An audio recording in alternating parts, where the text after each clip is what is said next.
Hello' বন্ধু-বান্ধৱীসকল, মোৰ YouTube channel এছ.কে. তানবীৰ ষ্টুডিঅ'লৈ সকলোলৈ স্বাগতম জনাইছোঁ। আপোনালোকৰ মাজলৈ লৈ আনিছোঁ নতুন এটা অন্য ভিডিঅ'লৈ।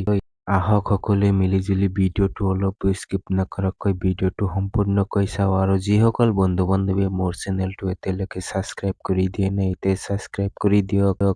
আৰু সকলো ধৰণৰ জব আপডেট পাবলৈ হ'লে কেৱল মোৰ চেনেলটো ছাবস্ক্ৰাইব কৰি ৰাখক। PF ইণ্ডিয়ান ৰেলৱে প্ৰটেকশ্যন ফ'ৰ্চত পোষ্ট ওলাইছিলে 4,660টা পোষ্ট, চাব ইন্সপেক্টৰ পোষ্ট আছিলে 452টা, 452টা আৰু কনষ্টেবল পোষ্টৰ বাবে 4,208টা পোষ্ট আছিলে। কনষ্টেবল পোষ্টৰ বাবে চিম্পল 10 পাছ কৰিলে আপোনালোকে এপ্লাই কৰিব পাৰিব।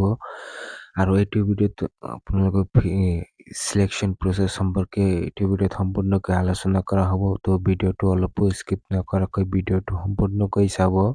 ৰেলৱে প্ৰটেকশ্যন ফ'ৰ্চত আপোনালোকে প্ৰথমতে আপোনালোকে কম্পিউটাৰ বেছ টেষ্ট অনুষ্ঠিত হ'ব। CBT টেষ্ট প্ৰথমতে হ'ব।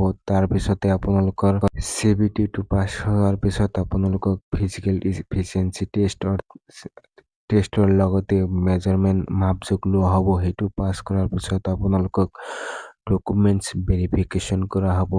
ডকুমেণ্টছ ভেৰিফিকেশ্যন হোৱাৰ পিছত সেইটো পাছ কৰাৰ পিছত আপোনালোকক মেডিকেল টেষ্ট কৰা হ'ব। মেডিকেল টেষ্ট হোৱাৰ পিছত আপোনালোক চিলেকশ্যন কৰা হ'ব।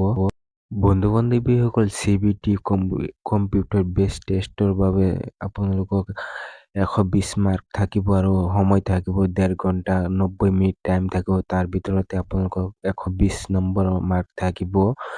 তো আপোনালোকে সম্পূৰ্ণ অনলাইন যোগে পৰীক্ষা এক্সামটো দিব লাগিব কম্পিউটাৰত। চাব ইন্সপেক্টৰ পোষ্টৰ বাবে CBT টেষ্ট অৰ্থাৎ কম্পিউটাৰ বেছ টেষ্টত আপোনালোকক 90 মিনিট সময় থাকিব, 120টা কুৱেশ্যন আহিব আৰু এটা কুৱেশ্যনত 1 মাৰ্ককৈ থাকিব আৰু গ্ৰেজুৱেট লেভেলৰ কুৱেশ্যন থাকিব। এইখিনি চাব ইন্সপেক্টৰ পোষ্টৰ বাবে।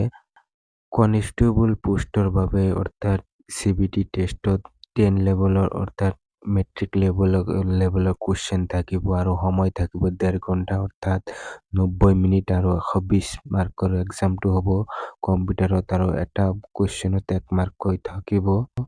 বন্ধু-বান্ধৱীসকল, ভিডিঅ'খিনিত ইমানখিনি আছিল। মোৰ এইটো ভিডিঅ'ত কওঁতে যদি কিবা ভুল হৈছে সেইটো কমেণ্টেৰ মাজেদি জনাই দিব। নেক্সট ভিডিঅ'টোত ইয়াৰ শুধৰণি কৰা হ'ব। সকলোলৈ ধন্যবাদ।